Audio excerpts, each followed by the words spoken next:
नमस्कार साथियों, मैं अनूप पुनिया आप सभी का एग्जाम गुरुकुल भाई अनूप पुनिया यूट्यूब चैनल पे स्वागत करता हूं। साथियों, जैसा कि आपको पता है हम पॉलिटी पढ़ रहे हैं और पॉलिटी की सीरीज में हम पढ़ रहे हैं जो कॉन्स्टिट्यूशनल बॉडीज हैं। कॉन्स्टिट्यूशनल बॉडीज यानी संवैधानिक संस्थाएं, और आपको पता है संवैधानिक संस्थाएं कौन सी होती है जिसका वर्णन हमारे संविधान में हो, यानी जो हमारे संविधान में कॉन्स्टिट्यूशन में मेंशन हो उनको हम बोलते हैं कॉन्स्टिट्यूशनल बॉडीज या संवैधानिक निकाय।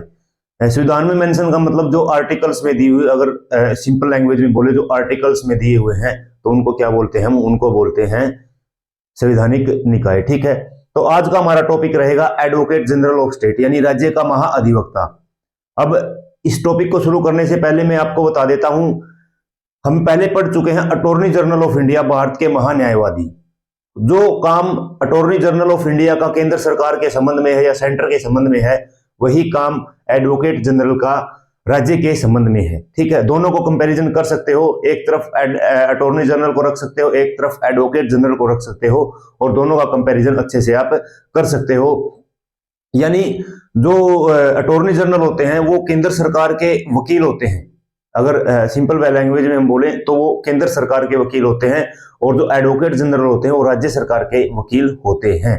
ठीक है, तो मतलब जो काम अटॉर्नी जनरल का किसके संबंध में होता है, केंद्र के संबंध में होता है, वही काम एडवोकेट जनरल का राज्य के संबंध में होता है। इस चीज को आप याद रखना। और अटॉर्नी जनरल का जो टॉपिक हम पहले कर चुके हैं, आर्टिकल 76 में दी हुई अटॉर्नी जनरल हमारे संविधान में दिया हुआ है। ठीक है, तो ये बात आपको ध्यान में रखना, और अटॉर्नी जनरल का जो टॉपिक है एक बार उसको रिवाइज भी कर लेना। ठीक है, तो आइए हम शुरू करते हैं। एडवोकेट जनरल मैंने बोर्ड पे पहले ही नोट कर लिया, क्योंकि सारा मैंने पिछली क्लास में बताया था जो स्टैटिक पोर्शन होगा हम उसको ऐसे नोट करके करेंगे ताकि जल्दी से हमारा सिलेबस कवर हो जाए। ठीक है, तो सबसे पहले देखते हैं एडवोकेट जनरल।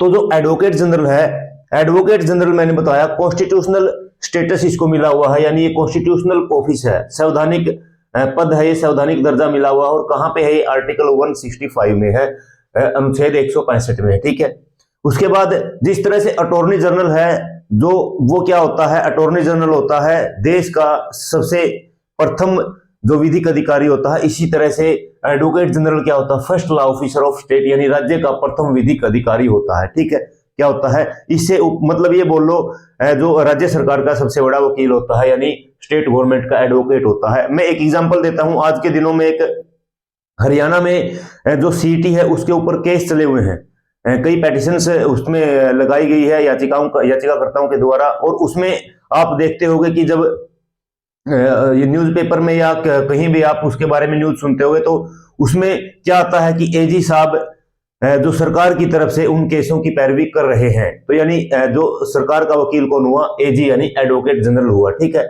उसके बाद देखो एडवोकेट जनरल है, उसकी नियुक्ति किसके द्वारा की जाती है, उसकी नियुक्ति की जाती है राज्यपाल के द्वारा। किसके द्वारा, राज्यपाल के द्वारा। अटॉर्नी जनरल की नियुक्ति किसके द्वारा की जाती थी, राष्ट्रपति के द्वारा।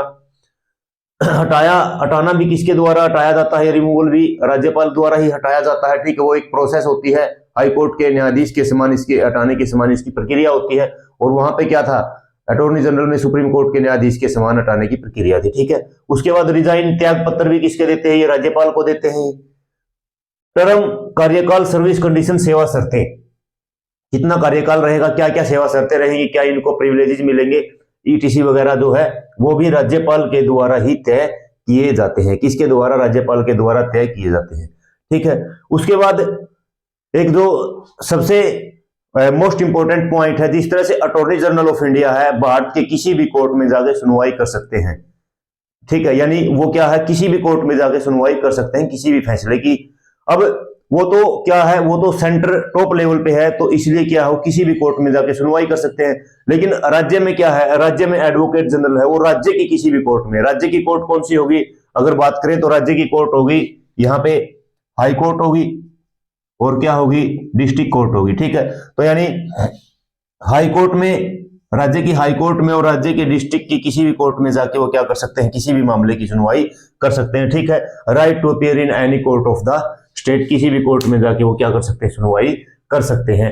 तो ये पॉइंट इंपॉर्टेंट है, आप इसको ध्यान रखना। ठीक है, उसके बाद इंपॉर्टेंट पॉइंट है, अभी सारे पॉइंट है जो इंपॉर्टेंट आएंगे। जो अटॉर्नी जनरल ऑफ इंडिया थे, हमने देखा था, वो क्या है, वो संसद की बैठक में भाग ले सकते हैं। राज्यसभा और लोकसभा है जो उनकी बैठक में भाग ले सकते थे, कौन ले सकते हैं, कौन, अटॉर्नी जनरल ऑफ इंडिया, ये हमने देखा था।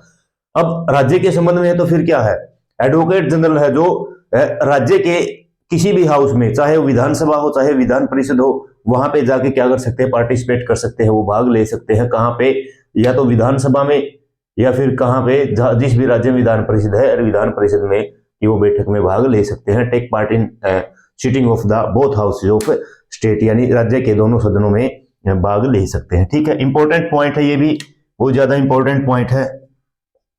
ठीक है, उसके बाद क्या है, वो दोनों सदनों में भाग लेंगे, बैठक में भाग लेंगे, तो क्या है, दोनों सदनों में सलाह भी दे सकते हैं। कुछ किसी एक्ट से संबंधित कोई बिल लेकर आया है तो उसके मामले में क्या है, वो सलाह दे सकते हैं, वो चीजों को पॉइंट आउट कर सकते हैं, स्पेसिफिकेशन बता सकते हैं उस एक्ट का या उस बिल का। ठीक है, तो यानी advice in the both house of the state, दोनों सदनों में सलाह दे सकते हैं। ठीक है, इंपॉर्टेंट है।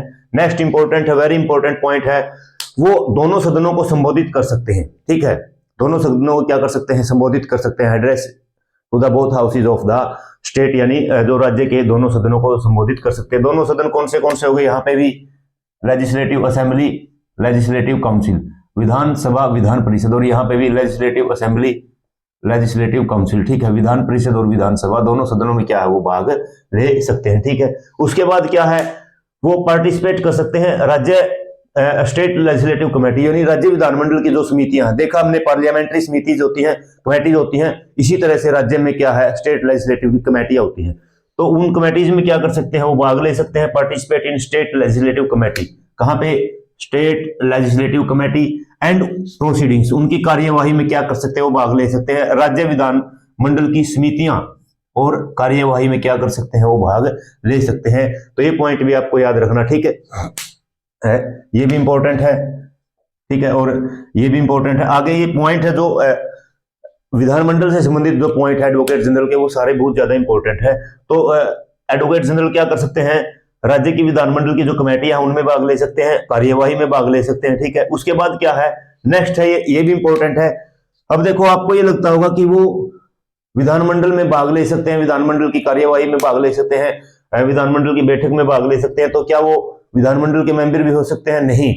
क्या है, not the member of the either house, किसी भी सदन के वो सदस्य नहीं होते। ईदर हाउस मतलब लेजिस्लेटिव असेंबली यानी विधानसभा, और लेजिस्लेटिव काउंसिल यानी विधान परिषद का किसी भी सदन का सदस्य वो नहीं होता। ठीक है, किसी भी सदन का सदस्य नहीं होता। Not the member of the either house, किसी सदन का सदस्य नहीं होता। अब फिर आपको ये लगेगा कि वो कार्यवाही में भाग ले सकते हैं, यानी बैठक में भाग ले सकते हैं, वो संबोधित भी कर सकते हैं, तो क्या वो वोट कर सकते हैं सदन में? एडवोकेट जनरल है जो सदन में वोट भी नहीं कर सकते। They doesn't have the right to vote in state legislative, यानी राज्य विधानमंडल में भाग जो वोट नहीं कर सकते। ठीक है, कैन नॉट वोट, सदन में वो मतदान नहीं कर सकते किसी भी सदन में, चाहे लेजिस्लेटिव असेंबली विधानसभा की बात हो, चाहे लेजिस्लेटिव काउंसिल यानी राज्य विधान परिषद की बात हो। ठीक है, उसके बाद क्या है, उसके बाद क्वालिफिकेशन यानी योग्यताएं। अब योग्यताएं क्या होनी चाहिए? अब देखो, योग्यताएं होनी चाहिए, सबसे पहले तो योग्यता यह है कि वो भारत का नागरिक हो। उसके बाद क्या है, उसके बाद है ये एक मतलब सरकार के, ये लगा लो वकालत करने का काम करता, सरकार का वकील होता है, सरकारी वकील ये होता है। तो वो क्या है, हाई कोर्ट के न्यायाधीश बनने की योग्यता भी उसके पास होना चाहिए। एलिजिबल टू बी द जज ऑफ द हाई कोर्ट, यानी हाई कोर्ट के न्यायाधीश बनने की योग्यता उसके पास होनी चाहिए। ये तो क्या थी, ये थी क्वालिफिकेशंस। ठीक है, तो एडवोकेट जनरल का ये छोटा सा टॉपिक है, सारे यही पॉइंट है, इससे ज्यादा कुछ बाहर नहीं है। उसके बाद फंक्शंस बचते हैं। क्या बचते हैं? फंक्शंस। ठीक है, अब देखो फंक्शंस में जिस तरह से हमने अटॉर्नी जनरल के देखे थे सेंटर के संबंध में, तो यहाँ पे सेम फंक्शन है स्टेट के संबंध में। ठीक है, तो अटॉर्नी जनरल का टॉपिक भी आप ये रिवाइज करना ताकि वो भी रिवाइज हो जाए। उसके बाद ये पढ़ना ताकि आप कंपैरिजन भी कर सको, और हो सके तो ऐसे दोनों को दो, एक साइड अटॉर्नी जनरल, एक साइड एडवोकेट जनरल लिख के दोनों को एक साथ भी एक पेज पे नोट कर लेना, ताकि जो दोनों के बीच में क्या डिफरेंस है वो आपके सामने बिल्कुल क्लियर हो जाए। ठीक है, तो फंक्शंस क्या है मैंने बता दिया। सबसे पहले तो ये राज्य सरकार का क्या होता है, वकील होता है। ठीक है, सबसे पहले अगर बात करें तो राज्य सरकार का वकील होता है, advocate of the state government. ठीक है, राज्य सरकार का वकील होता है। तो जो राज्य सरकार के केस है, जितने भी कोर्ट केस होते हैं, कोर्ट मैटर होते हैं, सभी की क्या करता है, ये पैरवी करता है कोर्ट में जाके। ठीक है, उसके बाद क्या है, उसके बाद है ये सरकार को क्या करते हैं, मतलब लीगल मैटर्स होते हैं, विधिक जो मामले होते हैं, उनमें सरकार को सलाह देने का काम भी कौन करते हैं? एडवोकेट जनरल ही करते हैं। उन पॉइंट होते हैं किसी भी, मैंने बताया जो भी विधिक मामले होते हैं सरकार के, उनमें ये स्पेसिफिकेशन बताने का काम करते हैं कि आप ये करोगे तो इसका ये प्रभाव पड़ता है, आप ये करोगे तो संवैधानिक रूप से ये गलत है, संवैधानिक रूप से ये सही है। इन चीजों की सलाह भी कौन देता है? जो एडवोकेट जनरल ही देते हैं। ठीक है, और मैंने बता दिया, हाल ही में एक बहुत अच्छा एग्जाम्पल दिया मैंने, हरियाणा का जो CET कॉमन एलिजिबिलिटी टेस्ट हुआ था उसके पे बहुत ज्यादा पेटिशंस लगाई गई है, और उनकी पैरवी हरियाणा सरकार की तरफ से कौन करने का काम करते हैं? AG साहब यानी एडवोकेट जनरल बलदेव राज महाजन जी करने का काम करते हैं। ठीक है, तो ये था एडवोकेट जनरल का टॉपिक। अब 5-7 टॉपिक और बचे हुए हैं, जैसे यूनियन पब्लिक सर्विस कमीशन है, नेशनल कमीशन फॉर वुमेन है, नेशनल कमीशन फॉर माइनॉरिटीज है। इनको ऐसे ही करेंगे क्योंकि स्टेटिक पोर्शन है।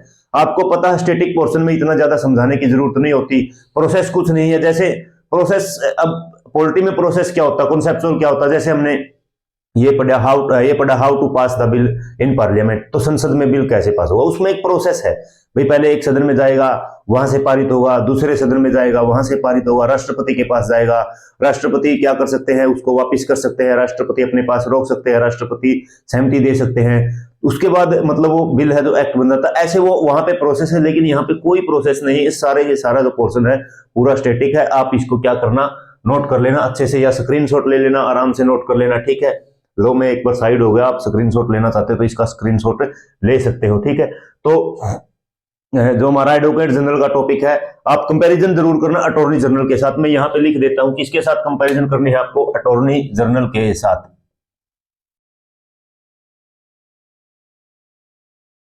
ऑफ इंडिया, भारत के महान्यायवादी। ठीक है, हमने देखा है ये आपको क्लास मिलेगी काउंसिल ऑफ मिनिस्टर, और जो प्रधानमंत्री की क्लास है, प्राइम मिनिस्टर की जो क्लास है, उससे नेक्स्ट क्लास शायद है, ये मुझे इतना ध्यान में आ रहा है।